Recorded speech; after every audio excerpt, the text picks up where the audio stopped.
Hey folks, let's learn about the world of Linux, from where it started to how it grew, and find out why it's a key part of computers today. Let's start with what is Linux. Linux is a family of open source Unix-like operating systems based on the Linux kernel, first released on September 17, 1991 by Linus Torvalds. It was created in 1991 by a computer science student named Linus Torvalds from Finland. At that time, operating systems like Unix were expensive and only available to big companies. So Lee Nuss decided to make an alternative anyone could use. He made the first version of Linux and then shared his work with the world, allowing anyone to see use and improve it. So the developers from all over the world started contributing, fixing bugs, and adding features. This global teamwork made Linux better and better. Over time, Linux expanded into something much bigger. This means when you visit a website, send an email, use social media, or watch videos online, it's likely Linux that is working behind the scenes to make it all happen. So, Linux runs everywhere from small devices to massive servers. Linux powers a wide range of devices, including smart TVs, supercomputers, and even cars. It is truly everywhere, making it a universal operating system for various technologies. So, why do so many people and companies choose Linux? First, Linux is very reliable. It can run for years without crashing, making it perfect for systems that need to stay online. Second, Linux is secure. Its permission system and active community help keep it safe from attacks. Third, Linux is free to use, saving businesses a lot of money. And finally, Linux is flexible. You can customize it for small servers or big data centers. Why is this important for RHCSA? As a system administrator, you'll work with Linux all the time, managing servers, setting up applications, and solving problems. Learning Linux is the first step to understanding modern IT systems. RHCSA certification shows you can handle Linux systems effectively. To sum it up, Linux started as a small project, but became one of the most important tools in the world. Its reliability, security, and flexibility make it a favorite for IT professionals and businesses everywhere. By learning Linux and preparing for RHCSA, you're taking an important step toward building a strong IT career. I hope you learned something useful in this lecture, and I'll see you in the next one. Hey folks, in this lecture we will learn about Red Hat Certified System Administrator. In short, RHCSA certification. We will learn what is RHCSA, why it holds great value, and how it can open doors for IT professionals in today's competitive world, whether you're starting your career in Linux administration or looking to validate your skills. This certification is a key milestone that proves your expertise and boosts your job opportunities. By the end, you'll understand why RHCSA is highly respected in the IT industry and how it can help you stand out. Let's get started. RHCSA is a globally recognized certification that validates your expertise in managing Linux systems. It's offered by Red Hat, a well-known company in the world of open source software, where anyone can use and improve their tools. You already know that Linux is the backbone of IT infrastructure. It powers servers, cloud systems, and enterprise-level applications. Companies need professionals who can manage these Linux systems effectively. The RHCSA is unique because it focuses on practical skills, not just theory. During the exam, you'll perform real-world tasks in a lab environment, giving you valuable hands-on experience that prepares you for real challenges in the workplace. Now let's discuss the benefits of getting the RHCSA certification. The first and most important point is that companies worldwide recognize RHCSA as solid proof of your Linux skills and expertise.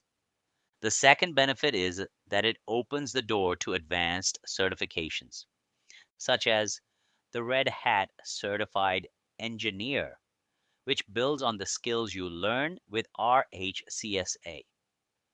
Another key benefit is that the RHCSA certification keeps your knowledge up to date with industry standards, helping you stay competitive in the job market. Let's move on and explore what the RHCSA exam actually covers. So, the RHCSA exam focuses on core Linux system administration tasks, such as managing users and groups, configuring file permissions, and setting up network services. It also tests your ability to secure systems and automate tasks using tools like bash scripting. Overall, the certification ensures you have a solid foundation in Linux system administration. To sum it up, RHCSA is a valuable certification that validates your ability to manage Linux systems efficiently. It's a stepping stone for a successful career in system administration and beyond. By preparing for RHCSA, you're not just earning a certification, you're building skills that are highly sought after in the IT industry. I hope this lecture gave you a clear overview of what RHCSA is all about, and I'll see you in the next one. Hey folks, in this lecture we will learn about the history of Red Hat certifications and how they help IT professionals build successful careers. Red Hat certifications are some of the most respected qualifications in the IT industry. They prove that you have the skills to manage Linux systems effectively.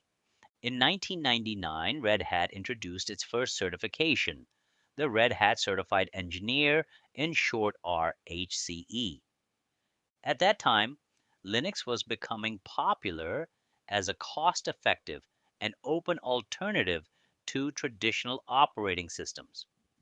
Red Hat designed the RHCE to help businesses find skilled professionals who could manage Linux environments. It wasn't just about theory. The RHCE exam required candidates to solve real-world problems, making it a practical and trusted certification. Over the years, Red Hat expanded its certification program to meet growing industry needs. So, in 2002, they introduced the Red Hat Certified System Administrator certification. This certification focuses on core Linux system administration tasks and serves as a foundation for advanced certifications like RHCE.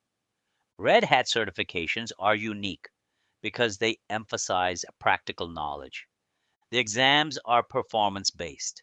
It means you solve real world problems in a controlled lab environment. This approach ensures that certified professionals are job ready and can handle actual challenges in the field. Now let's learn about the purpose of Red Hat certifications. First, they help bridge the gap between theoretical knowledge and practical expertise. Second, they set a global standard for Linux skills, making it easier for employers to identify qualified candidates. And third, they ensure that professionals are equipped to manage Linux systems efficiently in professional environments. So, why are these certifications so important for your career? They enhance your credibility. Employers trust Red Hat certifications because they focus on real world skills. And they also open doors to advanced roles, such as system administrator, cloud engineer, or DevOps engineer. Also, they show that you're committed to continuous learning and staying updated with industry trends. To sum it up, Red Hat certifications have a long history of fostering excellence in Linux system administration. They validate your technical expertise, prepare you for challenging IT roles, and make you a valuable asset to any organization by pursuing the RHCSA. You're joining a tradition of professionals who are shaping the future of open source technology. I hope this lecture gave you valuable learning into the history and purpose of Red Hat certifications. I'll see you in the next one. Hey folks, in this lecture we will learn about Red Hat Enterprise Linux 9, its unique features and how it compares to other Linux distributions. Let's start with Red Hat Enterprise Linux, in short, RHEL. It's a Linux distribution developed by Red Hat specifically for enterprise environments. It's a Linux distribution developed by Red Hat specifically for enterprise environments. RHEL is known for stability, security, and reliable performance, making it a preferred choice for businesses that rely on Linux for their IT infrastructure. One standout feature of RHEL 9 is its focus on automation. It comes with tools like Ansible, making it easier to automate tasks and streamline system management. However, you will not be tested on Ansible for RHCSA certification. Ansible is part of RHCE certification. This is an important distinction to avoid confusion while preparing for your RHCSA exam. Another highlight is improved security. RHEL 9 includes advanced Linux policies, firewall enhancements, and other tools to protect against threats. And RHEL 9 also brings better container support with Podman, making it easier to deploy and manage containerized applications. Now let's look at how RHEL compares to other popular Linux distributions. First, Ubuntu. Ubuntu is widely used for personal and server use. It's user-friendly and has a large community for support. However, compared to RHEL, it lacks enterprise-level features like long-term support and advanced security tools. Then there's Debian. Debian is known for its stability and open source purity, but it's less polished for enterprise needs compared to RHEL. CentOS Stream is another option. It's closely tied to RHEL, but serves as a rolling release distribution, giving users access to the latest updates before they appear in RHEL. Fedora, which is also backed by Red Hat, is more experimental and includes cutting-edge features that may later become part of RHEL. Arch Linux, on the other hand, is known for its simplicity and flexibility, allowing users to build their systems from scratch. However, it is not designed enterprise environments and lacks the structured support provided by RHEL. RHEL stands out for its enterprise-grade support. With a Red Hat subscription, businesses get access to patches, updates, and expert assistance, which other distributions may not provide. Why is this important for RHCSA? Learning RHEL 9 gives you a solid foundation in a distribution that's widely used in industries like finance, healthcare, and government. It prepares you to work in environments that demand high security and reliability.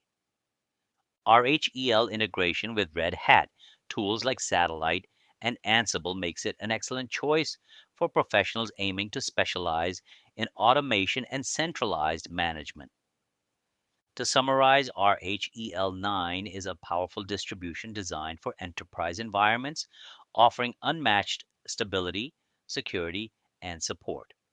By learning RHEL, you are gaining skills that are in demand across industries and preparing for a successful career in Linux system administration. I hope this lecture gave you valuable understanding into Red Hat Enterprise Linux 9 and how it compares to other distributions. I'll see you in the next one. Hey folks, in this lecture we will learn about the different types of Red Hat certifications, their purpose, and how they support various career paths and skill levels. Red Hat offers a range of certifications designed to validate skills in Linux system administration, automation, cloud management, and more. These certifications help IT professionals build specialized expertise and stand out in the competitive tech industry. Let's start with the Red Hat Certified System Administrator, in short, RHCSA. This is the foundation certification. It's ideal for anyone starting their career in Linux system administration. The RHCSA focuses on core Linux system administration skills, like managing users, configuring storage, and securing systems. And it's also a prerequisite for advanced certifications. Next, we have the Red Hat Certified Engineer, in short RHCE. This certification builds on RHCSA and focuses on advanced skills, like automation with Ansible, managing complex systems, and handling tasks. RHCE is perfect for professionals who want to specialize in managing complex environments and automating routine tasks. Now, let's learn about the Red Hat Certified Specialist in Virtualization. This certification validates your ability to deploy and manage virtualized environments using Red Hat technologies, making it a great choice for professionals in cloud and virtualization roles. The Red Hat Certified Specialist in Ansible Automation is another popular certification. It focuses on automating tasks, managing infrastructure, and streamlining operations using Ansible. This certification is highly valuable for IT professionals specializing in automation. For those working with cloud platforms, the Red Hat Certified Specialist in OpenShift Administration is a highly recommended. It covers deploying and managing containerized applications using OpenShift, which is widely used in modern DevOps workflows. Security is another critical area, and the Red Hat Certified Specialist in Security helps professionals master securing Linux systems and applications. This certification is ideal for those focusing on cybersecurity and compliance roles. Troubleshooting is an essential skill for any IT professional, and the Red Hat Certified Specialist in Linux Diagnostics and Troubleshooting validates your ability to identify and resolve system issues efficiently. If you're interested in containers, the Red Hat Certified Specialist in Containers and Kubernetes is perfect. It focuses on managing containerized applications and coordinating workloads using Kubernetes, a skill that's in high demand today. Finally, there's the Red Hat Certified Architect, RHCA, which represents the highest level of achievement in Red Hat certifications.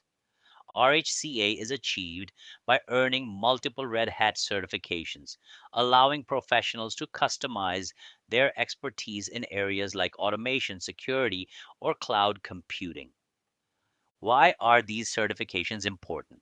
They validate your skills, increase your job opportunities, and prepare you for specialized roles like system administrator, cloud engineer, or DevOps professional. Red Hat certifications are also performance based, ensuring you're job ready and equipped to handle real world challenges. To sum it up, Red Hat offers a certification for almost every career path in the IT industry. Whether you're starting with RHCSA or aiming for RHCA, these certifications help you build expertise, stay competitive, and advance in your career. I hope this lecture gave you a clear understanding of the different types of Red Hat certifications. See you in the next one. Hey folks, in this lecture we'll learn about the sequence of Red Hat certifications and understand how to navigate through the levels to build a strong career in Linux system administration. Red Hat certifications are designed to guide your career growth step by step. They provide a clear path to develop skills from foundational knowledge to advanced expertise.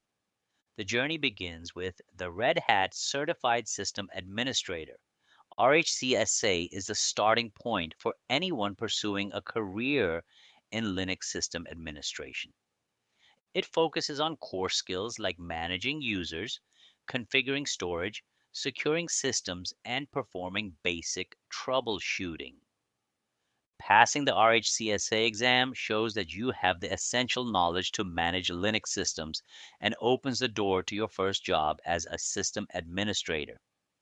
Once you've completed RHCSA, the next step is the Red Hat Certified Engineer. RHCE builds on the skills learned in RHCSA and focuses on automation and advanced system management. Automation is a critical skill in modern IT environments as it helps save time, reduce errors, and manage systems efficiently.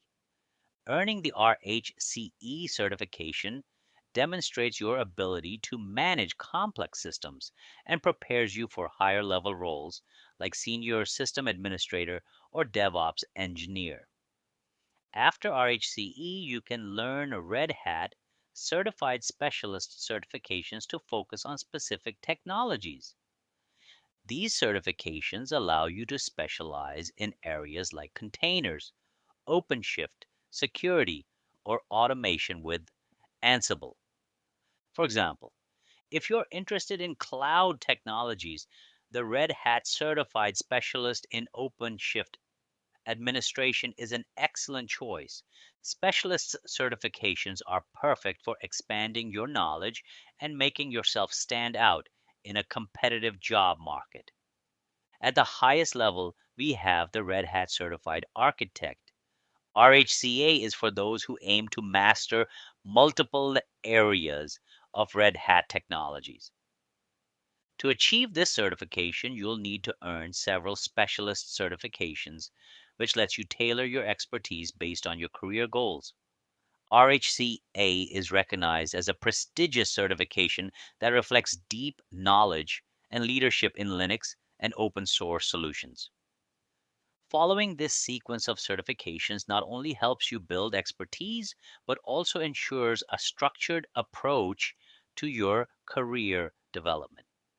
Starting with RHCSA gives you a strong foundation. RHCE enhances your skill set. Specialist certifications allow you to focus on specific technologies, and RHCA demonstrates mastery and versatility. By following these levels, you will gain the technical expertise needed to solve real world problems, stay competitive in the industry, and advance in your career. I hope this lecture gave you a clear roadmap of Red Hat certification levels and how they can help you achieve your career goals. I'll see you in the next one. Hey folks, in this lecture, we'll discuss the 10 domains that are covered in the RHCSA exam. These domains outline the skills and knowledge you need to master to succeed in your certification. Let's go through them briefly. Before we begin, it's important to note that this course is designed to cover all these domains in detail. By the end of this course, you will have the skills required to pass the RHCSA exam with confidence. Now let's explore the domains one by one. First, understanding and using essential tools. This module focuses on Linux basics, including using the command line, managing files, and accessing system documentation. These are the foundational skills every Linux administrator must know. Second, creating simple shell scripting. You'll learn how to write basic shell scripts, automate tasks, and use scripting tools like loops and conditions. Automation is a key part of Linux administration. Third, operating running systems. This domain covers managing system processes, starting and stopping services, and troubleshooting system performance to ensure your Linux environment runs smoothly.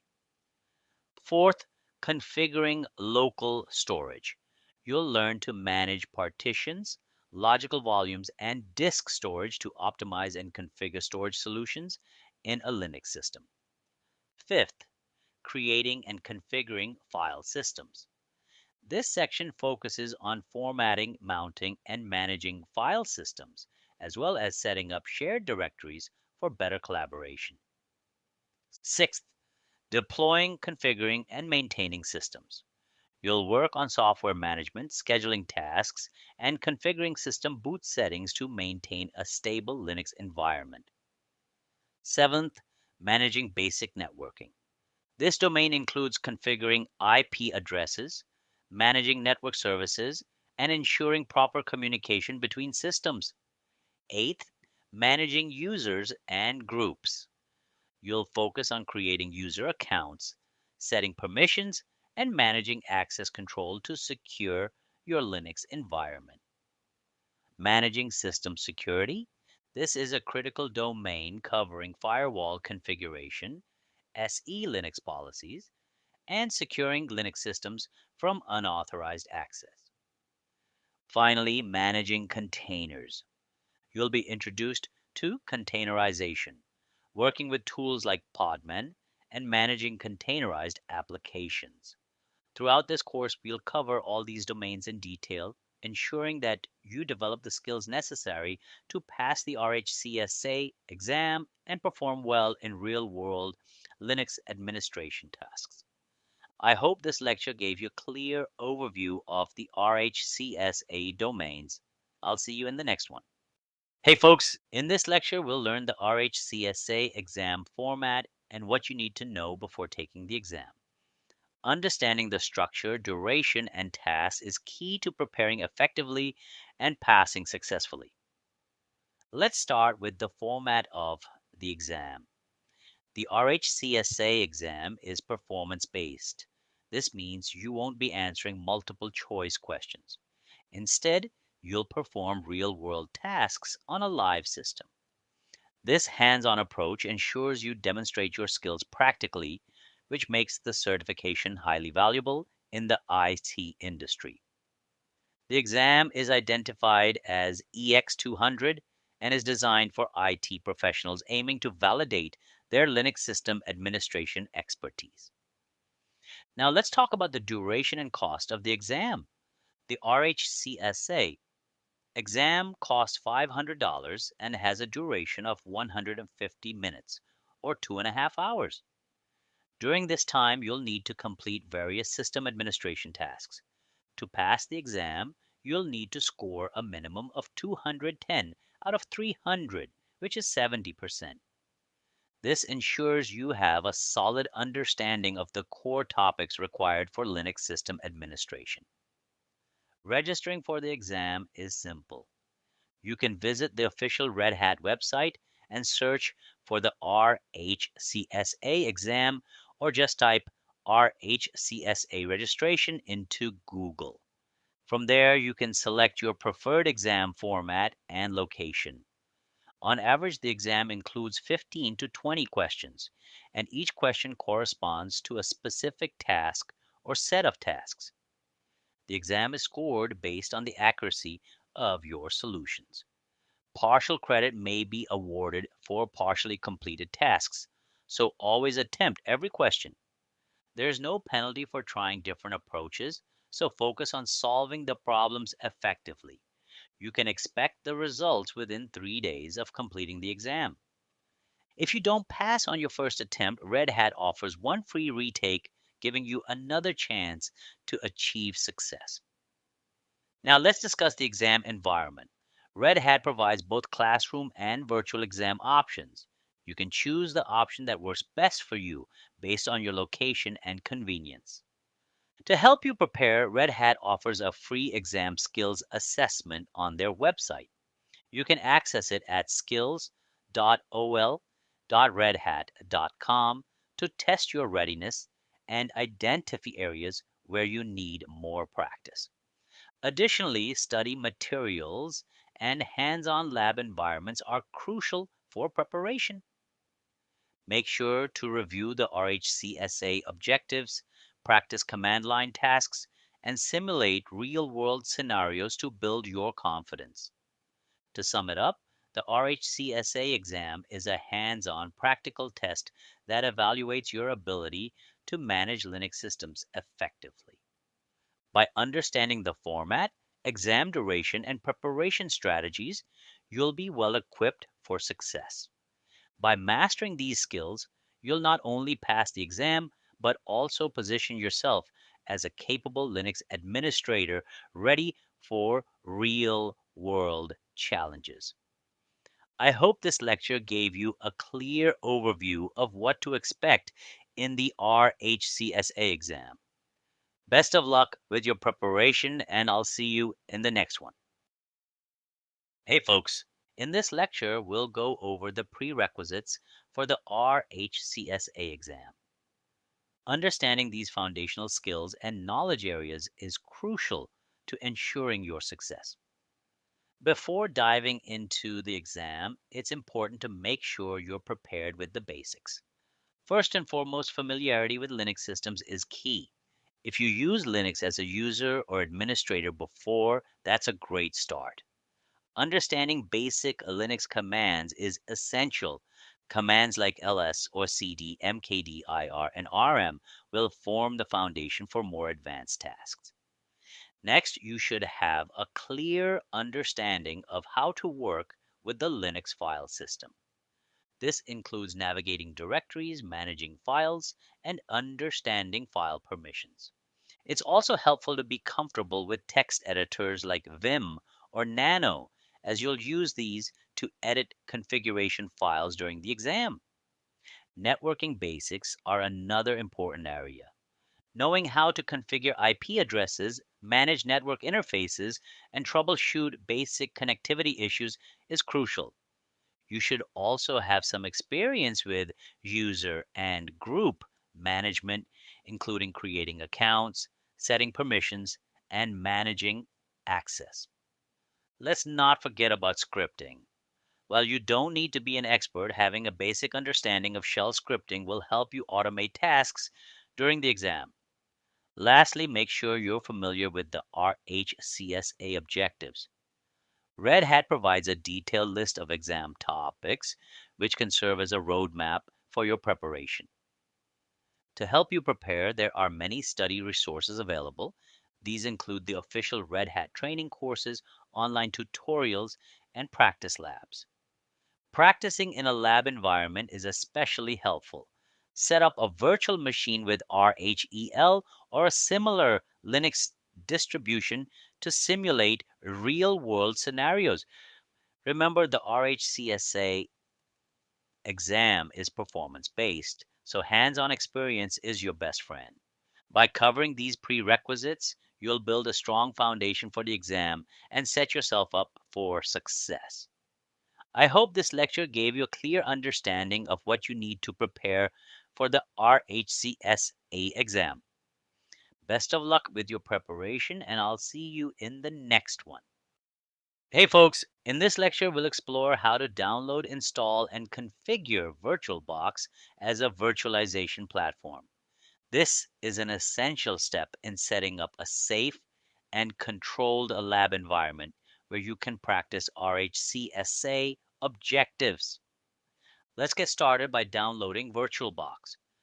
Open your web browser, type VirtualBox download into Google, and hit enter. Click on the first result, which will take you to the official Oracle VirtualBox website. On the download page, you'll see options for different operating systems under the VirtualBox platform packages section. Since I'm using Windows, I'll select Windows hosts. If you're using Mac OS, Linux, or any other operating system, you can choose the corresponding option. Click on Windows hosts to start the download. Once the download is complete, locate the file in your Downloads folder and double-click to launch the installer. The setup wizard will open. Click Next to proceed through each step of the installation process. The default settings are recommended, but you can customize them if needed. When you're ready, click Install to begin the installation. During the installation, you might see a warning about resetting network connections. This is normal because VirtualBox needs to configure its networking features. Make sure you're not in the middle of any important tasks that require internet connectivity. Confirm the warning and the installation will continue. When the installation is complete, leave the checkbox selected to launch VirtualBox and click Finish.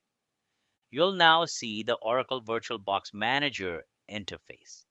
The next step is to create a virtual machine, in short, VM. Click on New to start creating your first VM. Give your virtual machine name, let's call it VM1. For now, skip the folder and ISO image options. We'll cover those in the next lecture. Under the Type option, select Linux. Then for the subtype, choose Red Hat and set the version to Red Hat 64-bit. Next, expand the hardware settings. Set the memory RAM to 2048 megabytes and select two CPUs under the processor section. Then expand the hard disk options and allocate 20 gigabytes of storage, which will be sufficient for our lab environment. Once you've configured everything, click Finish to create your virtual machine. Now let's adjust the network settings. Select your newly created VM and click on Settings. Go to the Network section and look for the Attached To option. By default, VirtualBox sets the network adapter to NAT, Network Address Translation. NAT allows the virtual machine to access the internet while keeping it isolated from the host system and other network devices. For our RHCSA lab, we'll keep the network adapter set to NAT, as it provides a secure and controlled environment. That's it. You've successfully downloaded, installed, and configured VirtualBox, created a virtual machine, and set up its network settings. This virtualized environment will serve as a secure platform for practicing Linux system administration tasks. I hope this lecture helped you set up your lab environment effectively. In the next lecture, we'll move forward with downloading and attaching the Linux ISO image to your virtual machine for installation. See you in the next one. Hey folks, in this lecture, we'll learn the download, install, and setting up VMware Workstation Player to create and manage virtual machines. VMware is another excellent virtualization platform, and this session will help you decide whether it's the right tool for your lab environment. Let's get started by downloading VMware Workstation Player. Open your browser and type VMware Player Download in Google and hit Enter. Click on the first link, which will take you to the TechSpot VMware Player download page. Once you're on the download page, you'll see options for different operating systems. Since I'm using Windows, I'll select the version for Windows. If you're using a different operating system like Linux, choose the corresponding option. Click on the Windows to start downloading the setup file. After the download is complete, locate the file in your Downloads folder and double-click to launch the installer. The setup wizard will open. Click Next to begin. The first step in the installation process is accepting the end-user license agreement. Read through the agreement and click I accept to proceed. The next step lets you customize the installation path. If you want to change the location, you can do so here. Otherwise, leave it as default and click Next. Then you'll see the User Experience Settings screen. Here, uncheck the box for joining the VMware Customer Experience Program if you prefer not to participate. Click Next to continue. You'll be asked whether to create shortcuts for VMware on your desktop and Start menu. Choose your preference and click Next. Now the setup is ready to install. Click Install to begin. Once the installation is complete, click Finish to close the installer. You can now launch VMware Workstation Player from your desktop or Start menu. Now let's create a virtual machine. Open VMware Workstation Player and click on Create a new virtual machine. In the first screen, select I will install the operating system later and click Next. Specify the guest operating system. Under Guest Operating System, select Linux. For version, choose Red Hat 64-bit. Click Next. Now name your virtual machine. Let's call it Red Hat Enterprise Linux 9 64-bit. The default location for storing the VM files is fine, so click Next. Allocate storage space for your VM. Set the disk size to 20 gigabytes, which is sufficient for our lab environment. Click Next to proceed. Before finishing, click on Customize Hardware to configure the VM's resources. Set the memory RAM to 2 gigabytes, 2048 megabytes, and allocate 2 CPUs under the Processor section. Go to the Network Adapter section and keep it set to NAT, which is the default option in VMware. NAT allows the virtual machine to access the internet while keeping it isolated from the host system, ensuring a secure and controlled exam-like environment. Once done, click Close to save the changes. Finally, click Finish to create the virtual machine. Your VMware Workstation Player setup is now complete and your VM is ready for further configuration. That's it. You've successfully downloaded, installed, and configured VMware Workstation Player, created a virtual machine, and set up its hardware and network settings. I hope this lecture helped you get familiar with VMware Workstation Player as a virtualization platform. In the next lecture, we'll move on to downloading and attaching the Linux ISO image to your VM installation. See you in the next one.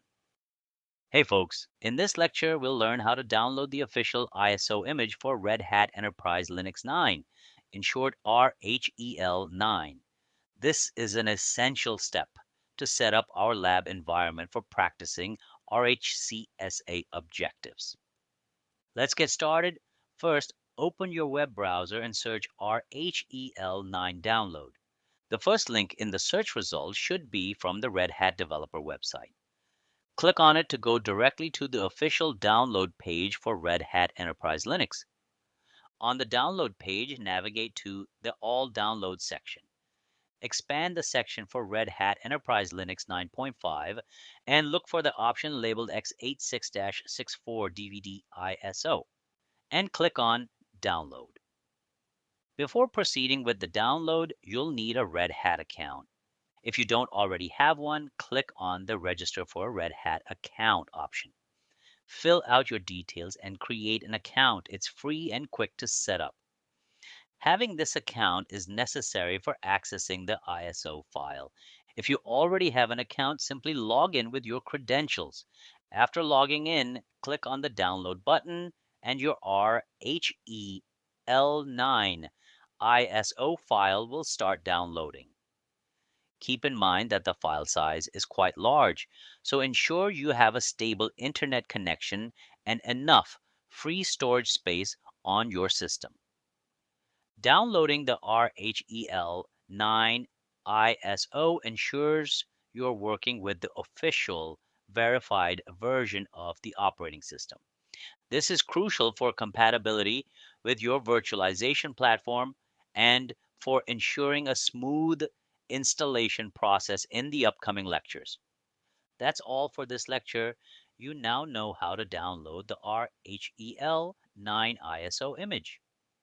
In the next lecture, we'll use this ISO file to start installing RHEL 9 on your virtual machine and set up your lab environment. I hope this lecture was helpful, and I'll see you in the next one. Hey folks, in this lecture, we'll learn how to install RHEL 9 using the graphical interface. This is a key step in setting up our lab environment to practice RHCSA objectives. Let's get started. Open VMware Workstation Player and make sure the virtual machine we created earlier is ready. Before starting the installation, we need to adjust a few settings. First, click on Edit Virtual Machine Settings. In the Settings menu, select a network adapter and ensure it is set to NAT. Next, select CD/DVD, SATA, and choose the option Use ISO Image File. Click Browse and locate the RHEL 9 ISO image you downloaded in the previous lecture. Select the file, click Open, and then click OK to save the changes. Now click Play Virtual Machine to start the installation. On the boot menu, use the arrow keys to select Install Red Hat Enterprise Linux 9.5 and press Enter. Once the installer loads, you'll see the Welcome to Red Hat Enterprise Linux 9 screen. Choose your preferred language for installation. I'll select English, United States, and click Continue. The next screen is the installation summary page where we'll configure the following settings. Click on this option Installation Destination. Ensure the disk is selected. If it isn't, unselect and reselect the disk to confirm. Click Done to proceed. Click on Root Password. Set a strong password for the root user and don't forget to enable Allow root SSH login with password before clicking Done. Then click on Time and Date. Set your location. For this demo, I'll choose United States as the region and New York as the city. Click Done once configured. Now click Software Selection. Choose Server with GUI to install a graphical interface. Click Done. Once these configurations are complete, click Begin Installation. The installation process will start now. It may take a while, so let the system complete all tasks. After the installation finishes, click Reboot System to restart your virtual machine. Once the system reboots, click Start Setup on the welcome screen. In the Privacy Settings section, click Next. For online accounts, select Skip to proceed without adding any accounts. In the User Creation section, provide a name for the user account. For this demo, I've entered Oliver. You can choose any name you prefer. Set a secure password for the account and click Next. Finally, click Start using Red Hat Enterprise Linux to access the desktop environment. Congratulations! You have successfully installed RHEL 9 using the graphical interface. This virtual machine is now ready for further practice and configurations. I hope this lecture was helpful and gave you a clear understanding of the installation process. I'll see you in the next one. Hey folks, in this lecture, we'll go through the RHCSA exam lab setup and understand how the exam environment works. We'll also see how to replicate this setup in our practice lab to ensure that we're fully prepared for the test. The RHCSA exam is a performance-based test. It means there are no multiple choice questions. Instead, you'll be required to perform real-world tasks on a live Linux system. The exam environment is fully isolated, and there is no internet access during the test. However, you will have access to built-in system documentation to help you complete the tasks. One important thing to note is that the graphical user interface is not available in the exam. Everything has to be done using the command line interface. That's why it's critical to practice working in a command line only environment before the exam. For this course, we will be using VMware Workstation Player as our virtualization platform. However, if you prefer, you can also use Oracle VirtualBox, as both tools allow you to create virtual machines and practice the necessary RHCSA tasks. Now let's set up our RHCSA lab environment to match the exam conditions. I'll open VMware Workstation Player and go to the settings of our Red Hat Enterprise Linux machine. Here we'll set the memory, RAM to 2 gigabytes, the CPU to 1 or 2, storage to 20 gigabytes, and the network adapter to NAT. We'll also ensure that the ISO image is connected properly before starting the virtual machine. Now, let's start the virtual machine and log in as a normal user. Once logged in, we'll open the terminal and begin checking the system configuration using a few important commands.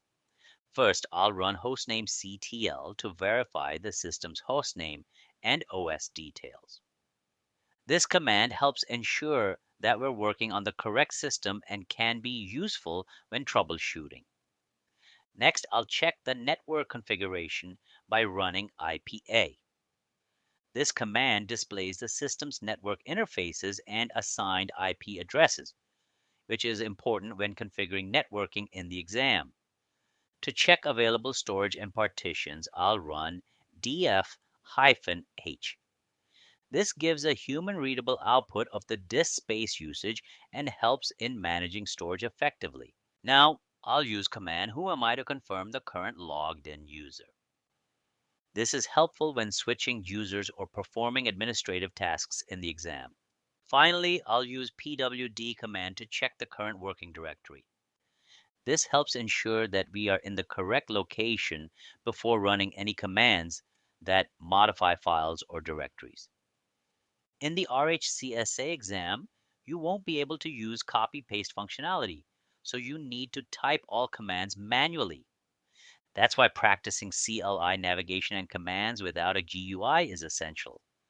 Another key point is that rebooting the system is allowed, but there is always a risk that something may go wrong. If you restart, make sure you have correctly configured everything to avoid failure. To summarize, in this lecture we covered configured our lab environment to match the RHCSA exam conditions, logged into our Red Hat system and verified system settings using CLI commands, discussed the restrictions and best practices for working in a command line only environment. By practicing in this lab setup, you'll build confidence and ensure that you are fully prepared for the RHCSA exam. I hope this lecture gave you a clear understanding of the RHCSA exam lab setup. I'll see you in the next one. Hey folks, in this lecture we'll discuss why consistent lab practice is crucial for mastering RHCSA tasks and how you can use your lab environment effectively for hands-on learning. The RHCSA exam is a performance-based test, which means simply memorizing commands won't be enough. You need to be able to execute tasks quickly and efficiently on a real system. That's why consistent lab practice is essential. To successfully pass the exam, you must develop a structured approach to practice. Let's look at some strategies to help you prepare effectively. First, exam simulation practice. Instead of just running random commands, set a timer for 15 to 20 minutes and try to complete a specific task without using online resources. This will help you work under time constraints, just like in the actual exam. Next, practice without internet access. In the RHCSA exam, you won't be able to use the internet for help. Train yourself to rely on built-in tools like man pages, dash help options, and system documentation. Another important strategy is typing speed and accuracy. Since there's no copy-paste option in the exam, it's important to practice typing commands accurately. Use a text editor like Vim or Nano to write and edit commands, which will help you get comfortable with the command line interface. Now, let's discuss real-world task simulation. Instead of just learning commands individually, try performing real system administration tasks. For example, assigning user roles and permissions instead of just creating users. Configuring IP addresses and network settings instead of just viewing them. Writing and running basic shell scripts to automate repetitive tasks. Another key point is self-assessment and tracking progress. Every day, focus on one RHCSA topic and assess your own performance. If you struggle with a particular task, revisit it the next day until you master it. By following these strategies and making hands-on lab practice a daily habit, you'll build the confidence and skills needed to clear the RHCSA exam successfully. I hope this lecture gave you a clear understanding of why lab practice is essential and how you can structure your learning. Keep practicing, and I'll see you in the next one. Hey folks, In this lecture, we'll explore how to access the Linux shell across different terminal environments and understand command syntax. Knowing how to use the command line effectively is essential for working in Linux and is a key skill for the RHCSA exam. Let's start by accessing a shell prompt. First, I'll power on the Red Hat Enterprise Linux 9 virtual machine. By default, when you log in, you will see the GNOME desktop environment. To access a terminal in this graphical environment, click on Activities, search for Terminal, and open it. However, in the RHCSA exam, the GUI will not be available, so we need to get comfortable working in a CLI-only environment. To switch to a command line interface, press Ctrl plus Alt plus F3. This takes us to a TTY terminal where we can log in using our user credentials.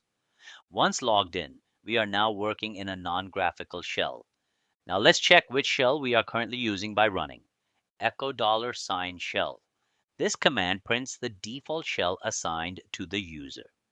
In most RHEL systems, it will display /bin/bash, indicating that we are using the bash shell. To see all available shells on the system, we can run cat/etc/shells. This command displays a list of all supported shells in the system. If you ever need to switch shells, this file tells you which ones are installed. Next, let's verify which user is currently logged in by running. Who am I? This command simply returns the username of the currently logged in session. Right now, we are using a normal user account. For administrative tasks, we need to switch to the root user. To do this, we use the SU, substitute user command, SU hyphen. After entering the root password, our session now runs with root privileges, allowing us to perform system-wide changes. However, working as root all the time is not recommended due to security risks. To log out and return to the normal user, we type logout. Now let's break down the basic structure of Linux commands. A command in Linux follows this syntax. Command options, arguments. For example, let's list the files in the current directory using ls. This command displays the contents of the directory. To view more details, including file permissions, owner, and size, we use ls-l. The -l option provides a long listing format. To see hidden files as well, we add another option, ls-lah. Here, -a includes hidden files, and -h displays file sizes in a human-readable format. To check the contents of a specific directory, we can provide a directory name as an argument, ls-l/etc. This lists all files inside the /etc directory, which contains system configuration files. We can also combine multiple commands using and. For example, ls-ln/pwd. This command first lists the directory contents and then prints the current working directory. If you're unsure about a command's usage, you can check its manual man page by running man ls. This opens the documentation for the ls command, explaining its options and syntax. Alternatively, you can use ls-help. This provides a quick summary of available options directly in the terminal. To find the location of a command's binary file, we use which ls. This tells us where the ls command is stored in the system. To check if a command is built-in or an external binary, use type ls. This command indicates whether ls is a shell built-in or an external executable file. Now let's look at common errors in command execution. If we type ls-la, we get an error because there is no space between the command and the option. The correct syntax is a ls space -la. Similarly, if we attempt to list a non-existent directory, ls/root Wrong directory. We get an error saying no such file or directory. This reinforces the importance of proper command syntax and correct file paths. Now let's talk about file permissions.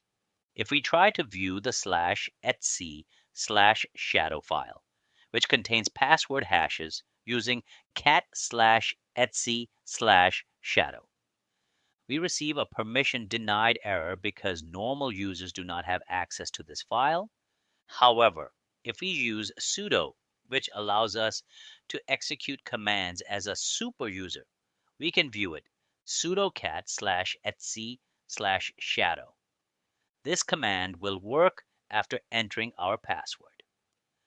Next, let's explore tab completion, a useful feature that helps speed up typing and avoids mistakes.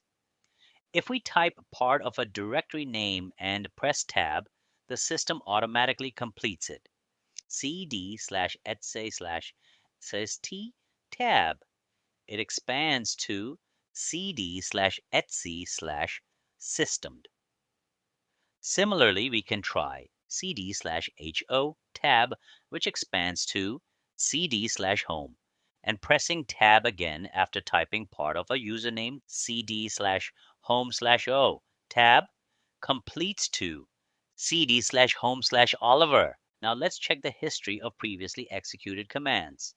We can filter the history using history pipe grep ls. This displays only the commands related to ls from the history. To repeat the last executed command, we use exclamation sign, exclamation sign.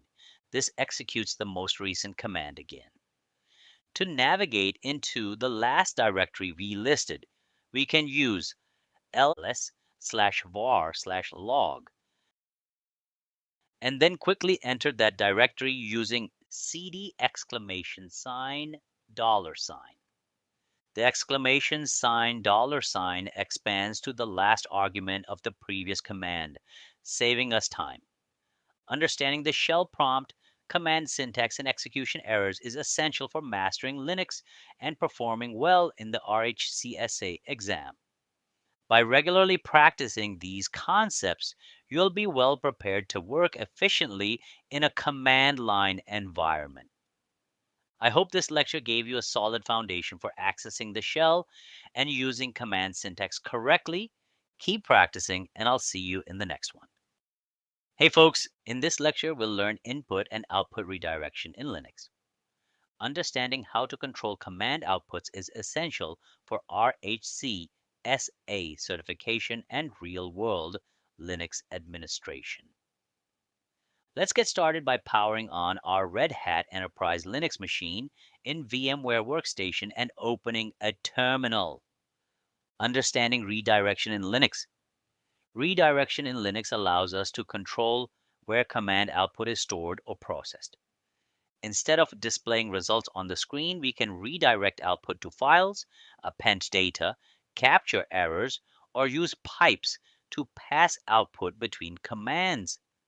Printing and redirecting output operator. The echo command is used to display text. When combined with output redirection, it redirects output to a file. Echo welcome to RHCSA output redirection file 1.txt. Echo prints the message welcome to RHCSA. The output redirection operator redirects this message to a file.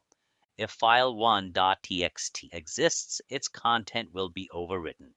If it does not exist, it will be created automatically. We can confirm the file has been created using ls to check the content stored inside catfile1.txt. Saving command output to a file. Instead of manually typing text, we can store the output of a command inside a file. ls-l/etc output redirection etc list.txt. This saves a detailed listing of the /etc directory, including permissions, ownership, and file sizes. Running ls again confirms the file has been created. To see the stored data, cat etc_list.txt. Backing up system files. We can save important system information for backup purposes. cat/etc/pass wd output redirection pass wd backup.txt. This command copies the etc pass wd file, which contains user account details for backup. To ensure the backup is created, check the first few lines. Cat pass wd backup.txt. Appending operator, output redirection. The append operator adds data to an existing file without overwriting its contents. Echo, adding a new line, append a redirection file 1.txt. This command adds a new line to the existing content without overriding the previous data. To verify, we use catfile1.txt. Appending system generated data, date append redirection system date.txt. This saves the current system date and time to the specified file. Cat system date.txt. Similarly, we can store disk usage statistics, df-h append redirection disk.usage.txt. df-h shows available and used disk space in human readable format, cat disk usage.txt. Capturing errors, standard error redirection operator. When a command fails, Linux generates an error message. We can store these errors in a file using standard error redirection. ls/invalid directory, standard error redirection error log.txt. Since /invalid directory does not exist, the error message is saved in the log file. To review the logged error, cat error log.txt. Similarly, attempting to read a missing file, cat non-existent file standard error redirection error output.txt. The error message is redirected to error output file, cat error output.txt. Trying to remove a file that does not exist, rm/no file, standard error redirection delete error.txt. Error details are logged in delete error file, cat delete error.txt. Redirect both the standard output and standard error. To combine both standard output and error messages, we use redirect standard output and standard error. ls/etc/invalid folder, redirect standard output and standard error, both output.txt. This stores the valid output of /etc and the error message from /invalid folder in one file. Checking the contents of cat, both output.txt. Saving disk usage statistics along with errors. df-h redirect standard output and standard error disk output.txt. This captures both valid disk usage information and any errors in one place. Cat disk output.txt. Similarly, logging all active processes. ps ux redirect standard output and standard error process list.txt. Checking the contents cat process list.txt. Using the pipe operator. The pipe symbol allows us to send output from one command to another for further processing. Filtering only SSH related files. ls-l/etc pipe grep SSH, counting the total number of users, cat/etc/pass wd pipe wc-l. wc-l counts the number of lines, helping us determine the total number of user accounts. Checking if a specific process is running. ps ux pipe grep root. This searches for processes belonging to the root user, using T to save and display output. The T command allows us to see command output while saving it to a file. Listing /etc and saving it ls-l/etc pipet list txt. This simultaneously displays the output and saves it in list file. Similarly, saving disk usage information df-h pipet disk port.txt. Capturing running processes ps aux pipe t process status.txt. Standard input redirection. Instead of manually typing input, we can use a file as input for a command. Sorting the contents of specific files, sort input redirection file 1.txt. Counting lines in past wd backup file wc-l input redirection past wd backup.txt. Extracting unique values from list file unique input redirection list.txt. Suppressing output /dev/null. If we don't need the output of a command, we can discard it using /dev/null. Hiding command output ls/etc output redirection /dev/null. This command runs ls to list the contents of /etc, but the output is discarded by redirecting it to /dev/null, which is a special device that ignores all input. Ignoring permission errors cat/etc/shadow, standard error, redirection /dev/null. This command attempts to display the contents of /etc/shadow, but since it requires root privileges, any error messages are redirected to /dev/null to prevent them from appearing on the screen. Silencing network test results. ping-c3google.com output redirection /dev/null. This command sends 3 ping requests to google.com, but the output is redirected to /dev/null, ensuring that the results are not displayed. Combining redirections for advanced use cases. Saving SSH processes while logging errors PSAUX pipe grep SSH output redirection SSH processes .txt. Standard error append redirection error log.txt. Reviewing stored data cat ESS HR processes.txt. Cat error log.txt. Logging valid and invalid directory listings separately ls/home/invalid folder output redirection dir shall list.txt. Standard error append redirection errors.txt.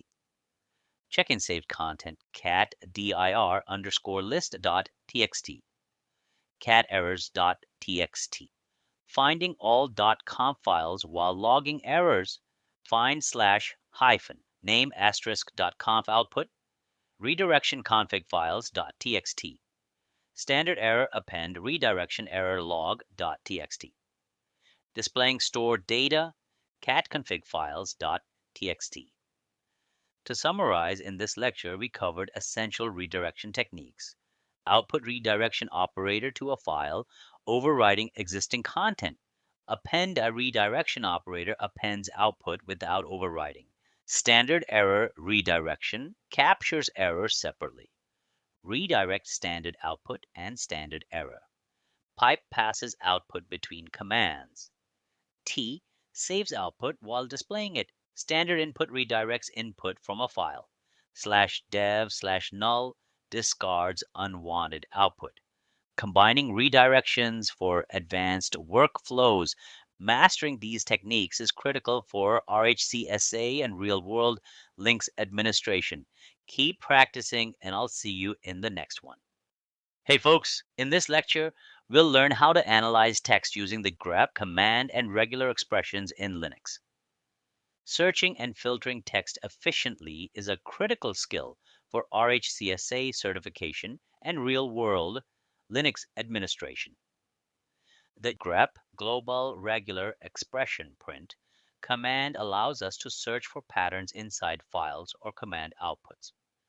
Let's start by opening a terminal on our Red Hat Enterprise Linux machine and navigating to a system directory where important files are stored.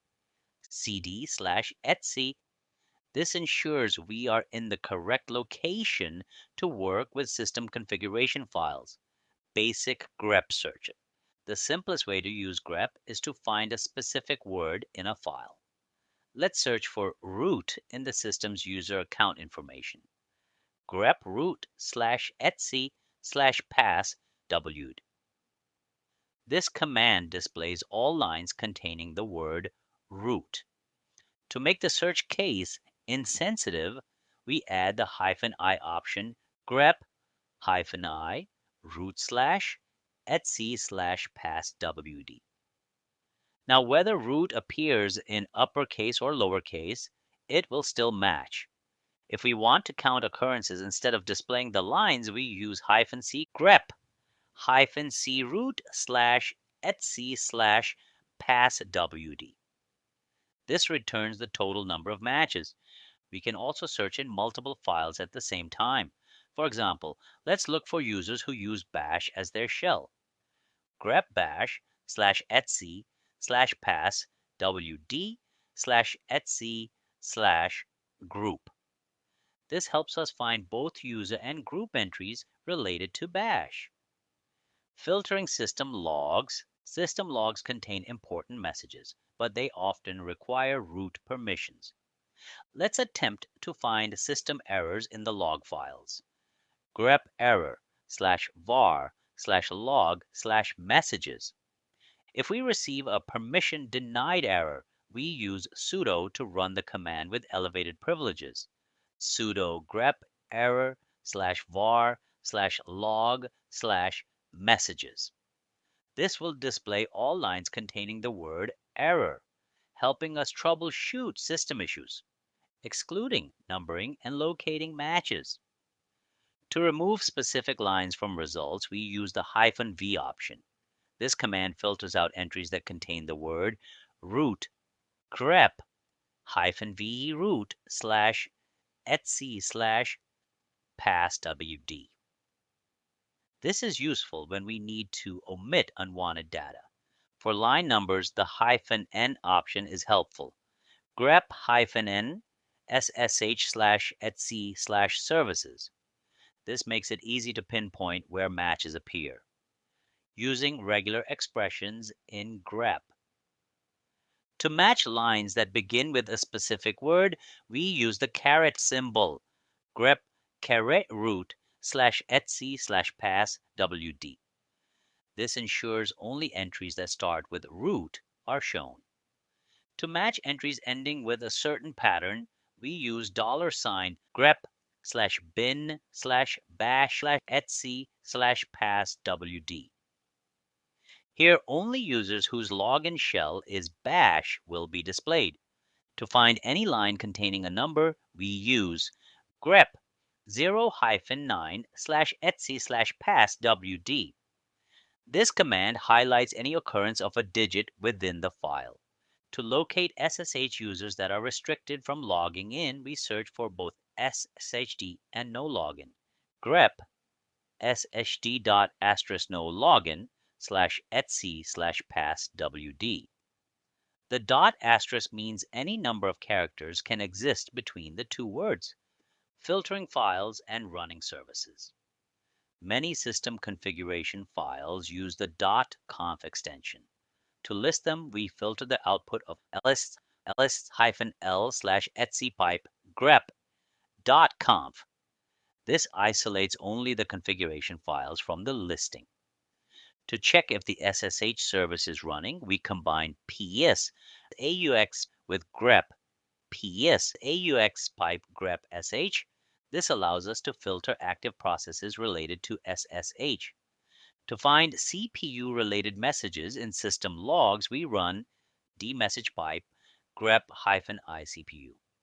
The -i flag ensures the search is not case-sensitive, saving grep output to a file. We can store grep results in a file for later analysis. Grep error /var/log/messages. Output. Redirection error logs.txt. If you get a permission denied error, try running the command with sudo sudo grep error/var/log/messages output redirection error logs.txt. If permission is still denied, we may need to switch to the root user using su. After entering the root password, we can rerun grep error/var/log/messages output redirection error logs.txt. Now we can review the saved output using cat error logs.txt. To summarize, in this lecture, we covered searching and filtering text with grep and regular expressions. We learned how to use basic grep searches to find specific words, search multiple files at once, ignore case sensitivity using -i, exclude matches with -v, number matches using -n, apply regular expressions like caret, $, left bracket, 0 hyphen, 9 right bracket, and dot asterisk. Filter configuration files and check running services. Save grep results for later review. These text processing skills are essential for RHCSA certification and Linux system administration. I hope this lecture helped you understand how to analyze text efficiently. Keep practicing, and I'll see you in the next one. Hey folks, in this lecture, we'll learn how to securely connect to remote Linux systems using SSH. SSH stands for Secure Shell, is a network protocol used for secure remote access to Linux servers. It encrypts communication between the client and the server, ensuring that data, passwords, and commands remain secure. SSH is widely used in system administration for remote management, troubleshooting, and automation. In the RHCSA exam, understanding SSH is essential because many tasks require connecting to remote machines, transferring files securely, and executing commands remotely. Let's get started by powering on our Red Hat Enterprise Linux machine and opening a terminal. To check the current logged in user, we use who am I. This command prints the username of the currently logged in user. Next, we need to find the system IP address. We run iprl. This command displays the system routing table and assigned IP address. In this case, the machine IP address is 192.168.81.128. Now let's switch to another machine and open its terminal. To connect to the first machine using SSH, we run SSH Oliver at the rate of 192.168.81.128. Since this is the first time connecting, SSH will ask whether we want to trust the remote system fingerprint. We type yes. Once confirmed, it prompts for Oliver password. After entering the correct password, we are now logged into the remote machine as the Oliver user. To verify the successful connection, we check the username, who am I? The output shows Oliver, confirming that we have remotely connected to Oliver account. Now we can perform any administrative or user tasks on this remote system. To exit the SSH session and return to our local machine, we type exit. This logs us out from Oliver's session. If we attempt to connect again using SSH Oliver at the rate of 192.168.81.128, it will prompt for Oliver password again. However, repeatedly entering the password is inefficient, so we can configure SSH key-based authentication for passwordless login. To set up key-based authentication, we first exit Oliver's session and return to our client machine. On the client machine, we generate an SSH key pair using SSH-keygen. We press enter to save the key in the default location, then press enter again to skip the passphrase. The system generates a public and private key pair.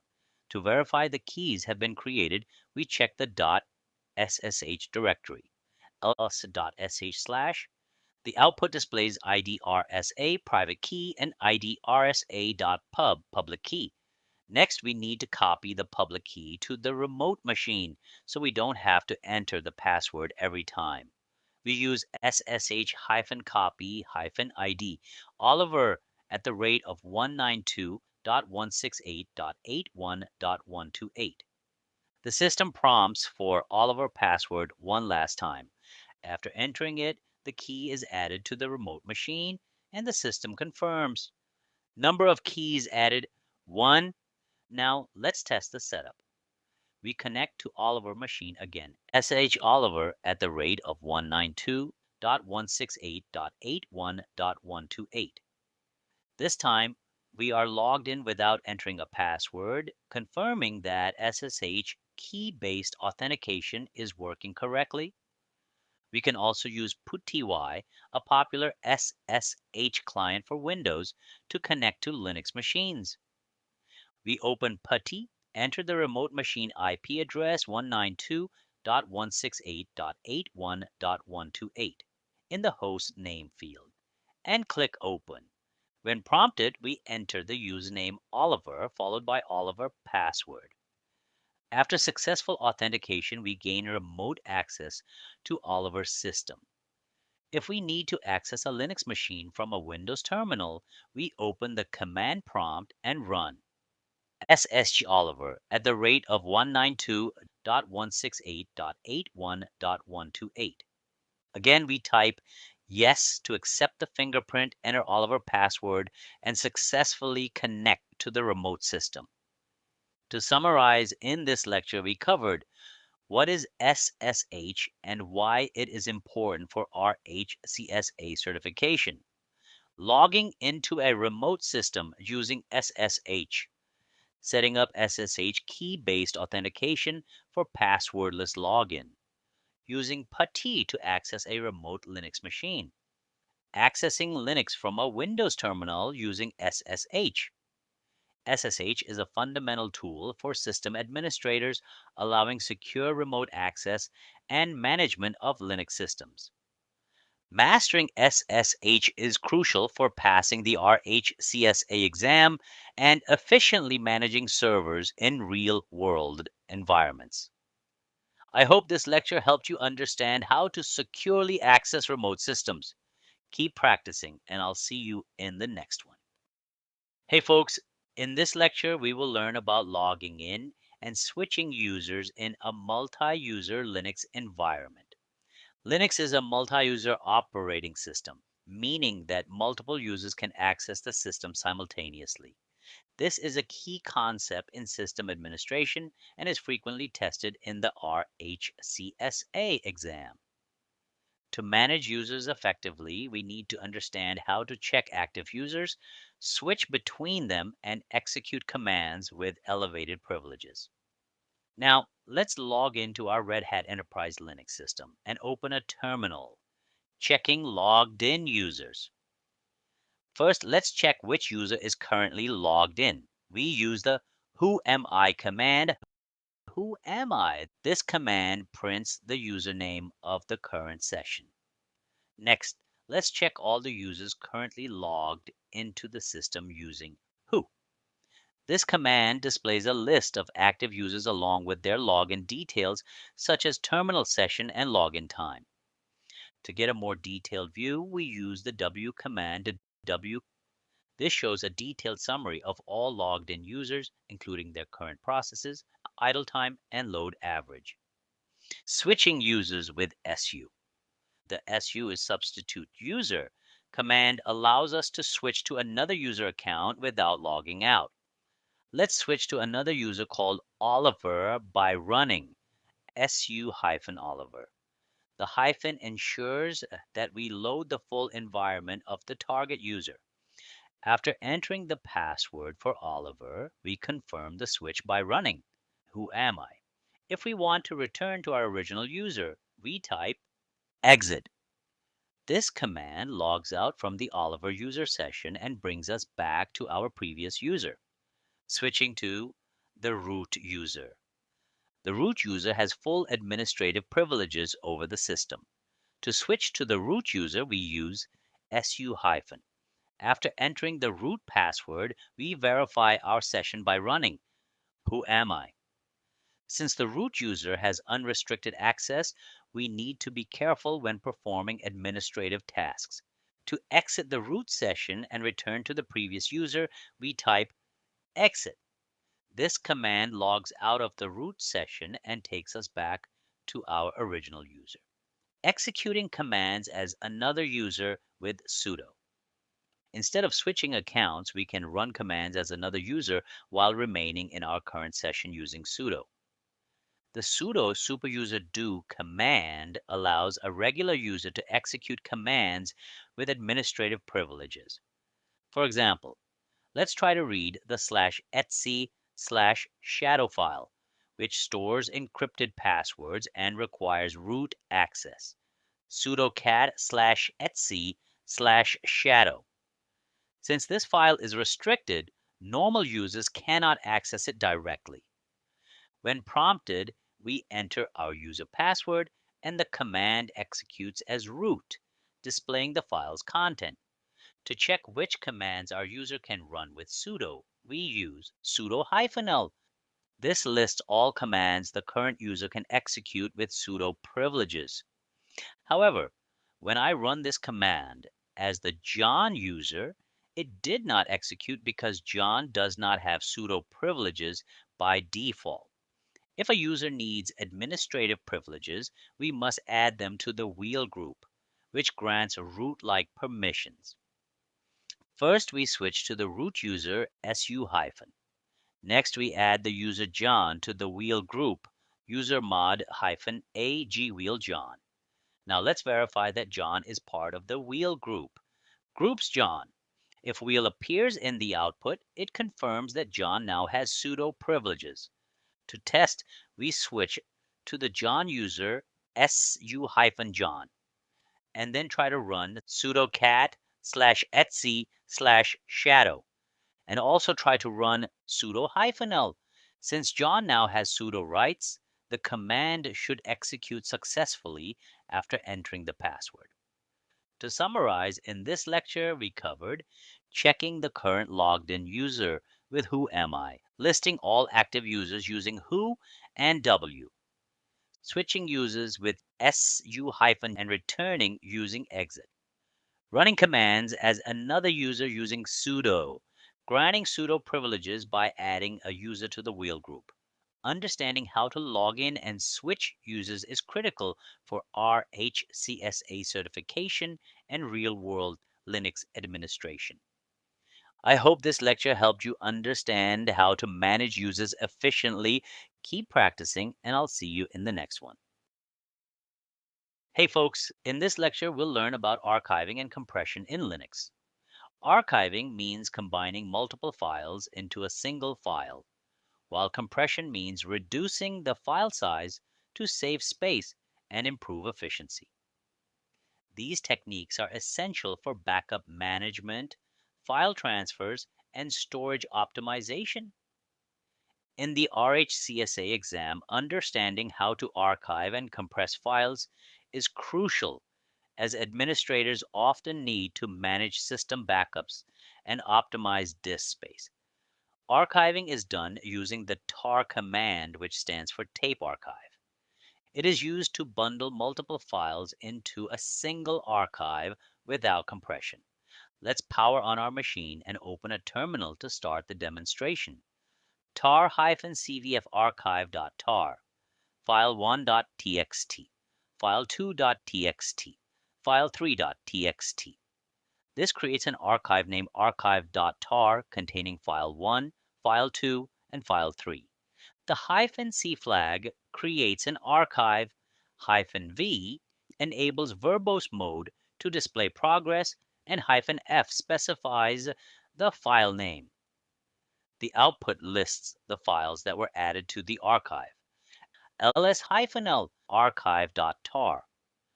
To ensure the archive was successfully created, we list the files in the directory.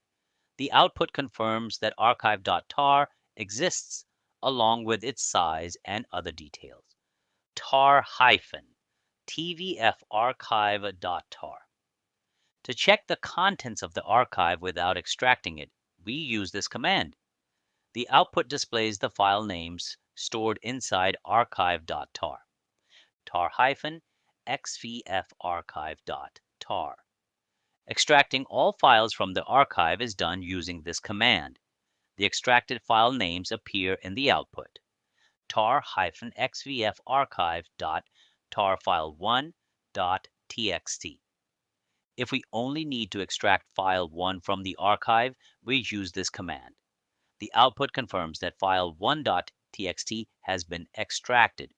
Compression reduces file size, making storage and transfers more efficient. tar-czvfarchive.tar.gz, file 1.txt, file 2.txt, file 3.txt. Here, a gzip compressed archive is created. The -z flag enables gzip compression, while -c, -v, and -f function the same as before. The output lists the files being compressed, ls-lharchive.tar.gz. To confirm compression, we check the size of archive.tar.gz. The output shows a reduced file size compared to the uncompressed archive. tar-xzvfarchive.tar.gz. To extract a gzip compressed archive, we use this command. The output displays the extracted file names. bzip2 provides better compression than gzip. tar-cjvfarchive.tar.bz2, file 1.txt, file 2.txt, file 3.txt. Using this command, we create a bzip2 compressed archive. The -j flag enables bzip2 compression. The output lists the compressed files, ls-lharchive.tar.bz2. To check the size of the compressed file, we run this command. The output shows archive.tar.bz2 along with its reduced size. tar-xjvfarchive.tar.bz2. To extract a bzip2 compressed archive, this command is used. The extracted files appear in the output. To compress individual files, we use gzip and bzip2. gzip file 4.txt. With this command, file 4.txt is compressed using gzip. The output is silent, but file 4.txt.gz is created. ls-l file 4.txt.gz. To verify the compression, we list the file. The output shows file 4.txt.gz with a smaller size.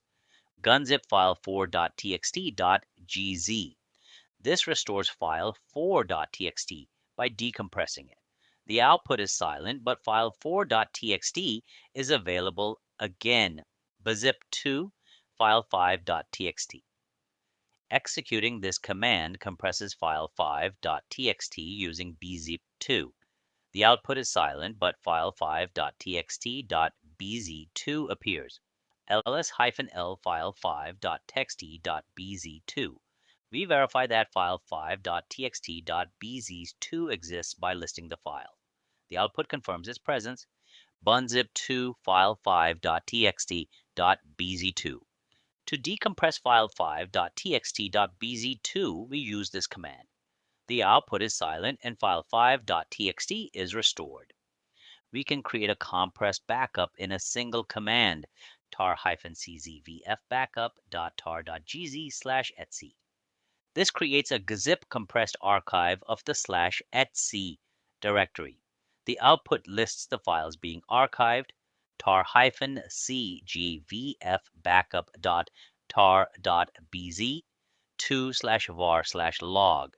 Using this command, a bzip2 compressed archive of /var/log is created. The output shows the archived files. To extract backups, we use tar-xzvbackup.tar.gz-c/tmp. This extracts backup.tar.gz to the /tmp directory. The output confirms the extracted files, tar-exej vf-backup.tar.bz 2-c/tmp. Extracting backup.tar.bz 2 to/tmp is done using this command. The output lists the extracted files ls-lh backup asterisk.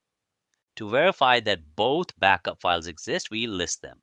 The output shows backup.tar.gz and backup.tar.bz2 with their respective sizes. du-lh, this command checks the disk usage in a human-readable format. The output displays storage consumption in kilobytes, megabytes, or gigabytes. To summarize, in this lecture we covered archiving files with tar, extracting files from archives, compressing files using gzip and bzip2, decompressing files with gunzip and bunzip2, creating compressed backups in one command, extracting backups, and managing archive files. Archiving and compression are essential for efficient storage management and backup solutions in Linux. These skills are frequently tested in the RHCSA exam, and mastering them will help you manage system data effectively. I hope this lecture helped you understand how to archive and compress files in Linux. Keep practicing, and I'll see you in the next one. Hey folks, in this lecture we'll learn how to create and modify text files in Linux. Text files are widely used for configuration, logs, and scripts. Linux system administrators frequently work with text files to manage system settings, user data, and logs. Several commands allow us to create and modify text files, and in this lecture we will learn some of the most commonly used methods. Understanding these commands is essential for the RHCSA exam, as system administrators often need to edit configuration files, analyze logs, and manipulate data stored in text format. The most commonly used methods for working with text files include touch creates an empty file, echo writes text into a file, cat displays and creates text files, nano a simple command line text editor. VI is a powerful text editor used in Linux. Let's start by powering on our machine and opening a terminal. Touch file1. This command creates an empty file named file1. The touch command is commonly used to create new files or update the timestamp of an existing file, ls-l file 1. We list the file details to verify that file 1 has been created. The output shows the file's permissions, owner, size, and creation time. Echo. This is a test file output redirection file 2. This command creates file 2 and writes, "This is a test file" into it. The output redirection operator overwrites any existing content in the file. Cat file 2. We use the cat command to display the contents of file 2. The output shows the text, "This is a test file." Echo adding another line, append redirection file 2. The append redirection operator appends text to an existing file without overwriting it. This command adds adding another line to file 2. Cat file 2. We check file 2 again to confirm that the new line has been added. The output now displays both lines of text. Nano file 3. This command opens file 3 in the Nano text editor. If file 3 does not exist, Nano creates a new file with this name. In the editor, we type, "Welcome to Linux text editing." To save and exit Nano, press Ctrl+X, then Y to confirm, and Enter to save the file. At the bottom of the Nano editor, we see options for cutting, pasting, searching, and saving files. Cat file 3. We display the contents of file 3 to confirm that our text has been saved correctly. The output shows a "Welcome to Linux text editing." VI file 4. This command opens file 4 in the VI editor. If the file does not exist, VI creates it. By default, VI opens in command mode where we cannot type text. To enter insert mode, we press I. In insert mode, we type, "This is the VI editor, and we are writing this just for testing purposes." To save and exit, VI press escape to return to command mode. Type :WQ and press enter to save and exit. VI file 4. We reopen file 4 in VI to confirm that our text is saved. This time we press escape, type :WQ and press enter to forcefully save and exit. If a user does not have permission to modify a file, using exclamation mark allows them to override restrictions and forcefully save changes. This is useful when editing system configuration files or files owned by another user. less/etc/passwd. This command displays the contents of passwd file, which contains user account details. The less command allows us to scroll through the file without opening an editor. head-5/etc/passwd. We use the head command to display the first 5 lines of the passwd file. This is useful for quickly viewing the beginning of a file. tail-5/etc/passwd. The tail command displays the last 5 lines of the passwd file. This is commonly used for monitoring log files in real time. grep root/etc/passwd. This command searches for the word root in passwd file. The output displays any lines that contain root, including the root user's account details. grep-iuser/etc/passwd. The -i flag makes the search case insensitive. This command finds all occurrences of user in passwd file, regardless of uppercase or lowercase letters. rm file 1. This command deletes file 1. rm command permanently removes files, so we must use it carefully. ls-l file 1. We check if file 1 still exists. The output shows an error message stating that file 1 cannot be found, confirming that it was deleted. rm-rf file 2. The -r flag allows recursive deletion for directories, and -f forces deletion without confirmation. This command is dangerous in production environments and should be used with caution. To summarize, in this lecture we covered creating files using touch and echo, viewing file contents with cat, less, head, and tail, editing files using nano and VI, searching text within files using a grep, deleting files safely using RM. Text file creation and editing are essential skills for Linux administrators. In the RHCSA exam, you may need to modify system configuration files, analyze logs, and manage user data efficiently.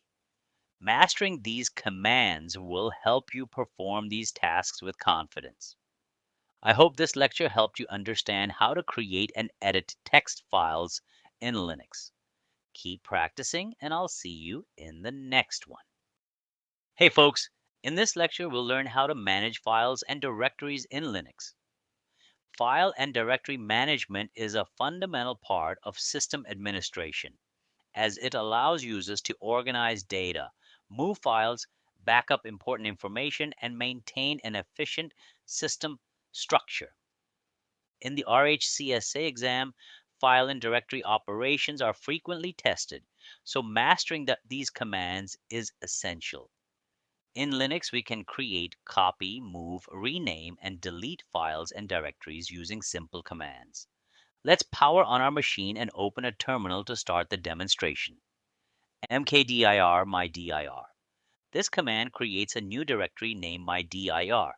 The mkdir command stands for make directory, and it allows us to create directories in the file system. ls-l, we list the contents of the current directory to verify that mydir has been created.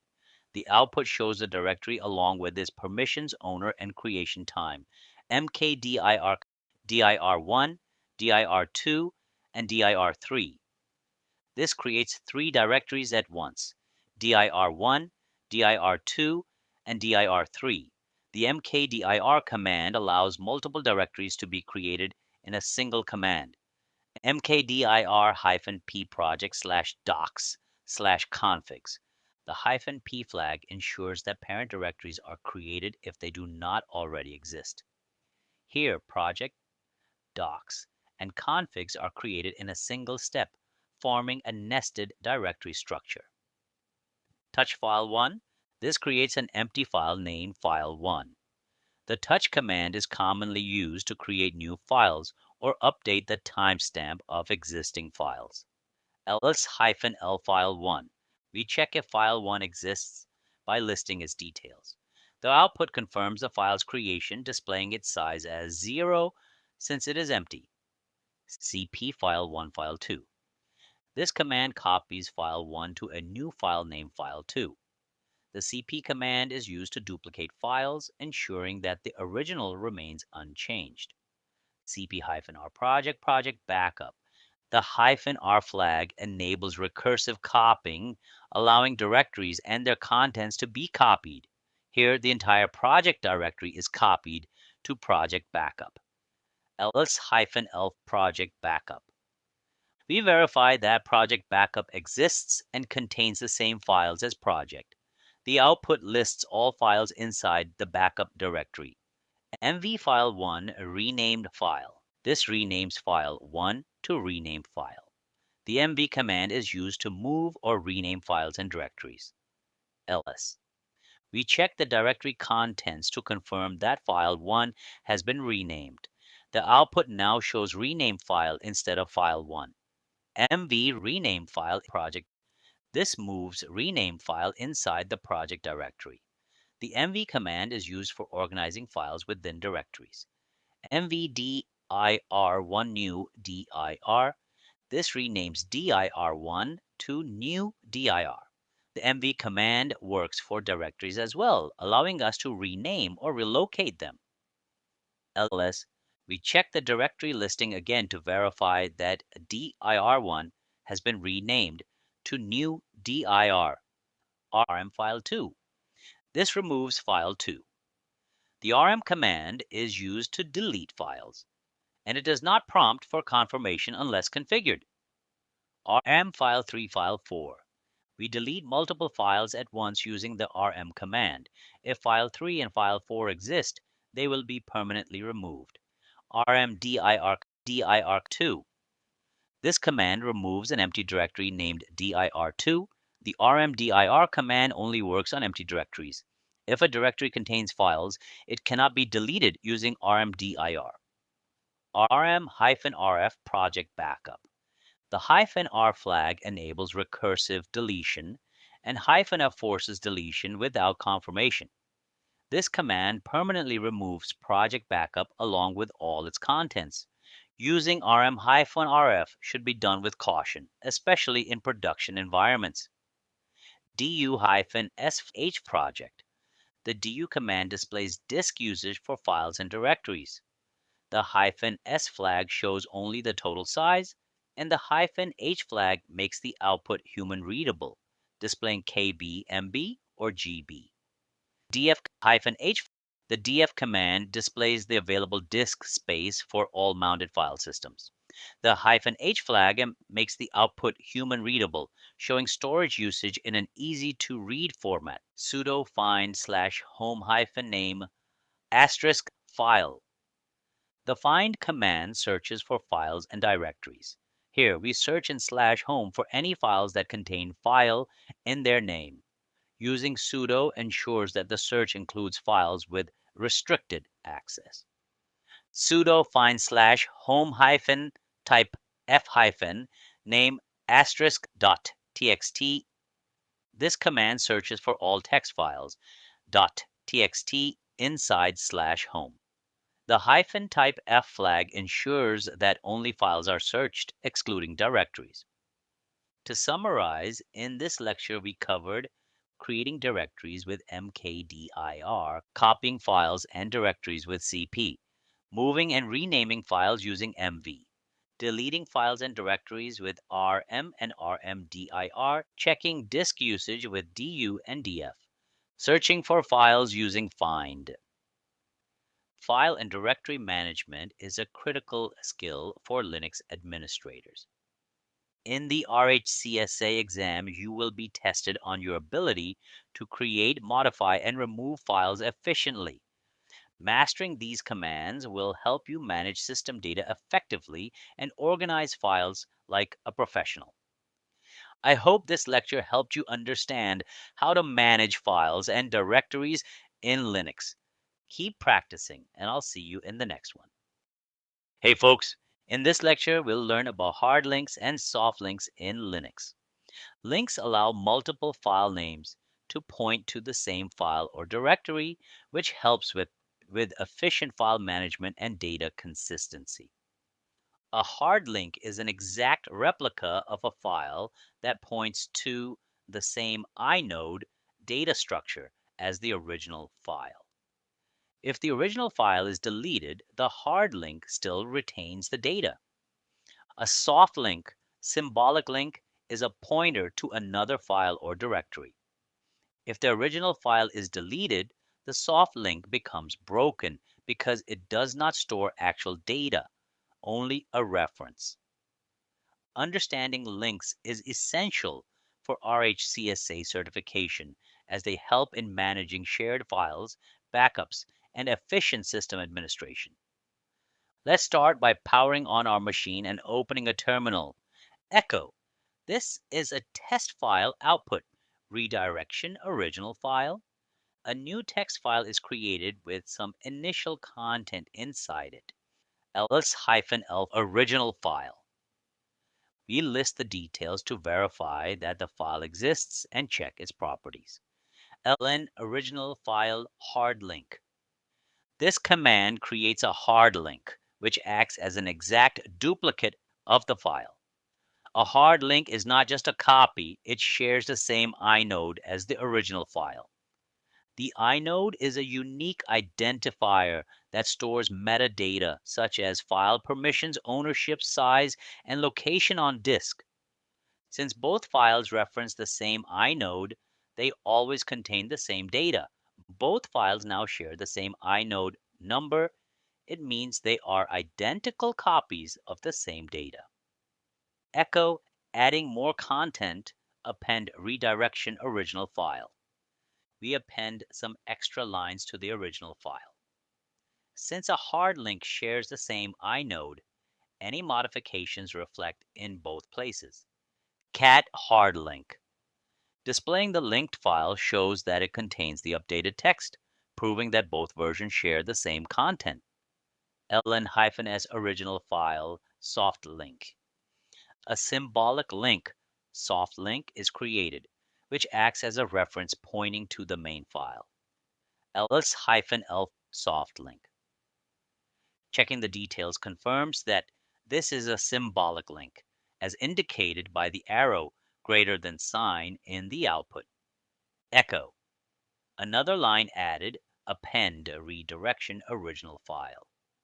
Additional data is written to the file which should also be accessible through the soft link. Cat soft link. Viewing the soft link displays the latest content since it acts as a reference to the main file. RM original file. Now we remove the original file. The hard link remains intact, but the soft link becomes broken since it only pointed to the deleted file. Cat soft link. Trying to display the contents of the soft link results in an error, confirming that it is no longer valid. mkdir mydir. A new directory is created to demonstrate symbolic linking with directories. ln-as mydir link. A symbolic link is made, pointing to the directory instead of a file. ls-ld mydir*. Listing both items confirms that the link is in place and correctly references the directory. rm-r mydir, the original directory, is deleted. Now, The symbolic link points to a location that no longer exists. lsmdir underscore link. Attempting to access the link gives an error as its reference is no longer valid. Sudo find slash home hyphen typel. This searches for all symbolic links within the slash home directory. Sudo find slash hyphen the same file, hard link standard error, append redirection slash dev slash null. This searches for all files sharing the same inode as the hard link, listing any additional copies of the same data. To summarize, in this lecture we covered the difference between hard links and soft links, creating hard links using ln, creating soft links, symbolic links using ln-s, how hard links retain data even if the original file is deleted, how soft links break when the target file is removed, searching for symbolic links using find, finding files that share the same inode using find hyphen same file. Links are widely used in Linux for backup management, efficient file organization, and shared file access. They are also a crucial topic for the RHCSA exam. By mastering hard and soft links, you will improve your ability to manage files efficiently in a Linux system. I hope this lecture helped you understand how to create and use links in Linux. Keep practicing, and I'll see you in the next one. Hey folks, in this lecture we'll learn about the file permissions and ownership in Linux. Understanding how permissions work is crucial for securing your system and is frequently tested in the RHCSA exam. Every file and directory in Linux has access rights that define who can read, write, or execute it. These rights are categorized into three types. Read, R, which allows a user to view the contents of a file. Write, W, which allows modifications or deletion of the file. And execute, X, which allows the file to be run as a program or script. These permissions are set for three categories of users. The owner, U, who created or owns the file. The group, G, which includes users belonging to the same group. And others, O, which refers to everyone else on the system. For example, if a file gives write permission to the group, any member of that group can modify the file. If others have execute permission, any user can run that script. Linux also uses an octal numeric method to represent permissions. Each permission type is assigned a value. Read is 4, write is 2, and execute is 1. These are summed for each category. So 7 means full access, 4 plus 2 plus 1. 6 means read and write, 4 plus 2. And 5 means read and execute, 4 plus 1. For example, permission mode 755 means the owner has full access, while the group and others have read and execute permissions only. Let's begin the practical part by opening our terminal. To view the contents of our directory with detailed information, we use the command ls-l. This lists all files and directories with their permissions, owner, group, size, modification date, and name. Let's break down a sample output. The first character D indicates that this is a directory. If it were a regular file, it would show as dash. The next 9 characters show the permissions. The first 3 RWX are for the owner, read, write, and execute.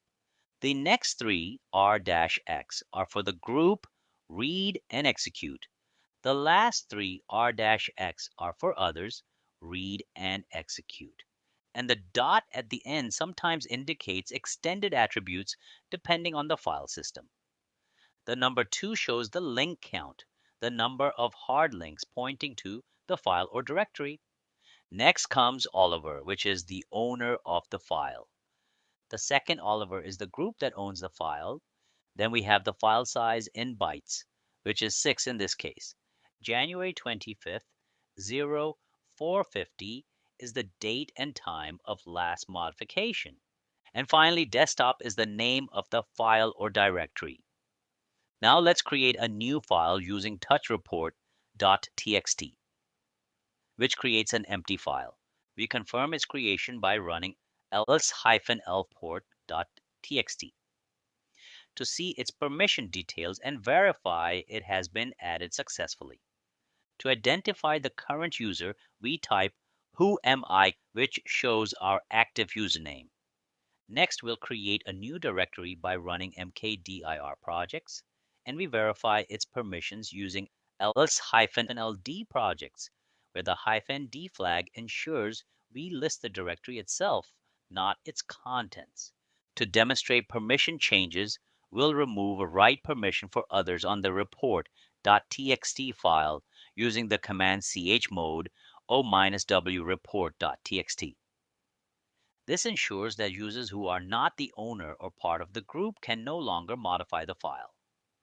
We verified the change with ls-l report.txt, which should now show that the write bit for others has been removed. Next, we add execute permission to the file with chmod plus xreport.txt. This enables users to run the file as a script if it contains executable content. Again, we run ls-l report.txt to confirm that the execute bit has been added. Now let's change the entire permission set using octal notation. Running at chmod 700 report.txt sets read, write, and execute permission only for the owner and no permissions for group and others. And after checking with ls-l report.txt, we confirm that the permission bits have been updated. We continue with chmod 644 report.txt, which allows the owner to read and write and the group and others to read only. After verifying with ls-l report.txt, we change permissions again using chmod 755 report.txt, which gives full access to the owner and read and execute writes to group and others. Running ls-l report.txt confirms the final permission mode. Now let's add a new user to the system. Using sudo user add dev user, we create a user named dev user. To change the ownership of the report.txt file, we run the command sudo space change own space dev user space the file, which is report.txt. Assigning dev user as the new owner, we check the ownership change using lsc-l report.txt. We now create a new group using sudo group add developers. Then we add dev user to this group with sudo usermod -ag developers dev user, where -ag means append the group without removing existing ones. We verify group membership using groups dev user. To assign both ownership and group in one step, we use sudo ch own dev user developers report.txt. This command sets dev user as the file's owner and developers as its group. We confirm with ls-l report.txt. Next, we create another group with sudo group add managers, and then change the group of report.txt to managers using sudo space change grp command space managers space report.txt. Running ls-l report.txt again confirms the group change. After this, we run groups dev user to check all the groups that the user dev user currently belongs to and verify that the developers group is still included. Let's now set recursive permissions on the projects directory. We run chmod -r755 projects to apply read, write, and execute for owner, and read and execute for group and others on all contents inside. We verify with ls-ld projects. We now change ownership recursively using sudo ch own -r dev user projects. making dev user the owner of all files inside projects. We check again using ls-ld projects. Before we proceed to commands, let's understand three important special permission bits used in Linux: SUID, SGID, and the sticky bit. SUID, Set User ID, is a special permission that allows users to run an executable file with the privileges of the file owner instead of their own. It's often used in system binaries where root level access is required temporarily. SGID, Set Group ID, works similarly for directories. It ensures that files created inside a directory inherit the group of the directory rather than the user's default group, maintaining group consistency. The sticky bit is applied to directories to allow only the owner of a file to delete or rename it inside that directory, even if others have write access. It's commonly used in shared spaces like /tmp. Now let's apply these permissions. We set the SUID bit on report.txt using chmod u plus sreport.txt. This changed the file's behavior so that it always executes with the file owner's privileges. We confirm it with ls-lreport.txt, where the owner's execute bit now shows s instead of x. Then we apply SGID to the projects directory using chmod g plus s projects. This ensures all new files and subdirectories inside projects will have the group ownership of projects. We check again with ls-ld projects and observe the S in the group section. Finally, we enable the sticky bit using chmod plus t projects, which protects files in the directory from being deleted by other users. We verify with ls-ld projects, where we now see a t at the end of the permission string. To finish off, let's run two helpful find commands. We use find/-perm -4000 standard error redirection /dev/null to search for files that have the SUID bit set, often used for system executables. Then we run find/-perm -o equals w standard error redirection /dev/null to locate world writable files, which can pose a security risk if not managed properly. And that's it. In this lecture, we learned how Linux file permissions work, how to modify them using chmod, how to change file ownership using chown and chgrp, and how to apply special permissions like SUID, SGID, and the sticky bit. We also explored how to find risky files on your system using the find command. These concepts are crucial for managing access and protecting files and are regularly tested in the RHCSA exam. Keep practicing, and I'll see you in the next one. Hey folks, in this lecture, we'll learn one of the most important skills you need, not just for the RHCSA exam, but for real-world Linux system administration, how to find help when you're stuck. In Linux, there's no GUI help, no internet, and definitely no Google during the RHCSA exam. That means built-in documentation is your best friend. Linux provides several powerful tools to help you understand commands, their options, and usage.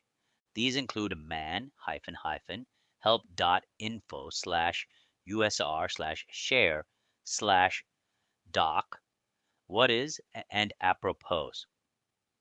Let's start with the most common and powerful tool, the man command. The man command shows you the manual page for any Linux command. To view the manual for the ls command, we run man ls. This opens a detailed documentation page describing what the command does, the available options, examples, and more. You can scroll using the arrow keys and press Q to exit the man page. Similarly, we run man cp to view the manual page for the copy command. This helps us learn about flags like -r for recursive copying, -i for interactive mode, and others. Knowing this can help us write correct commands during the exam without trial and error. To go deeper, we also run man user add to understand how user creation works. This manual page shows options like -m to create a home directory, -s to define a shell, and -g to add the user to a group. Another very quick and handy option is to use the -help flag with commands. For example, we run ls -help. This immediately prints a summary of the command options directly in the terminal. It's especially useful when you need a reminder or quick reference without opening the man page. We try mkdir-help, which shows us how to use the -p option to create parent directories as needed. Next, we run cp-help, which lists all available flags for copying files and directories. It's fast and useful when you know the command but forget the syntax.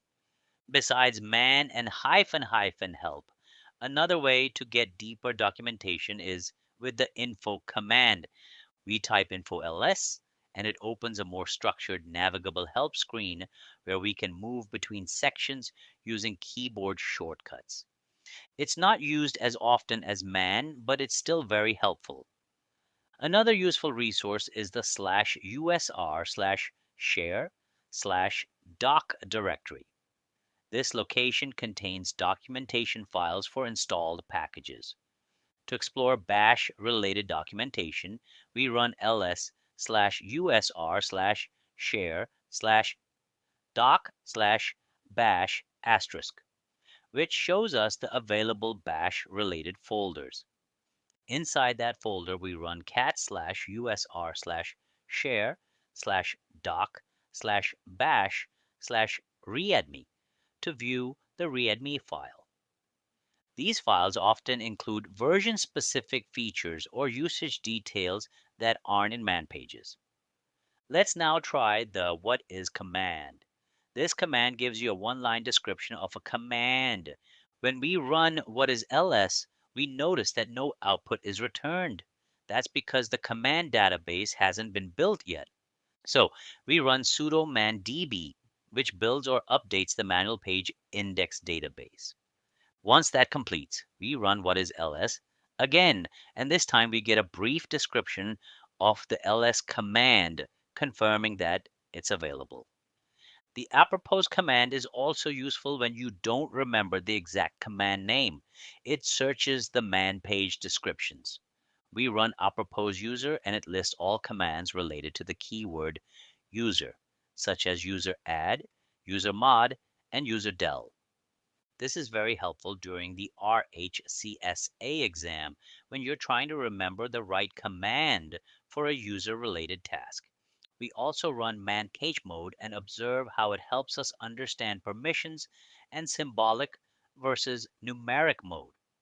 In an exam, if you forget how to set a SUID or numeric permissions, just checking man ch mode can give you the exact syntax.